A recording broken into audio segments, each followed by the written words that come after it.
భారత communist party Marxist పట్టణ committee ఆధ్వర్యంలో ఈ రోడ్డు ప్రధానంగా ఈ ద్వారకా సెంటర్ నుంచి పెద్దగాంధీ బొమ్మ వరకు దారుణమైన స్థితిలో కొన్ని సంవత్సరాలుగా ఉంది. ఈ ప్రభుత్వం రాకముందు నుంచి అదే పరిస్థితి, ఈ ప్రభుత్వం వచ్చాక అదే పరిస్థితి. ఈ ప్రభుత్వం రాకముందు జగన్మోహన్ రెడ్డిని బాగా విమర్శించారు, రోడ్లు పట్టించుకోవట్లేదని. చంద్రబాబు నాయుడు గారి ప్రభుత్వం వచ్చి 2 సంవత్సరాలు అవుతుంది.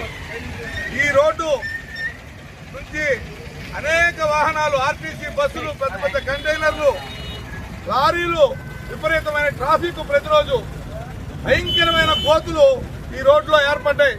అనేక మంది 2 వీలర్స్ పడిపోతున్నారు, యాక్సిడెంట్లు అవుతున్నాయి, దెబ్బలు అవుతున్నాయి.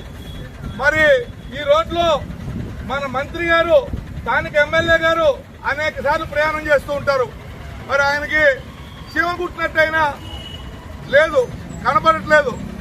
మరి సింగపూర్గా మన ఆంధ్ర రాష్ట్రాన్ని అమరావతి సింగపూర్ లాగా తయారు చేస్తారు.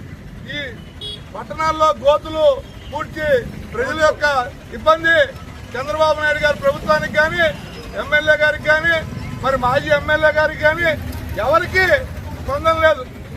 అధికార పార్టీకి లేదు, ప్రధానమైన ప్రతిపక్షం పట్టించుకోవట్లా. ఎవరు పట్టించుకోవాలి? ఈరోజు ప్రజలు పడిపోతున్నారు, విద్యార్థులు పడిపోతున్నారు, పిల్లలు పడిపోతున్నారు. మరి చీమ కుట్టినట్లయిన బాధ్యత లేని ప్రభుత్వం ఈరోజు ఉంది.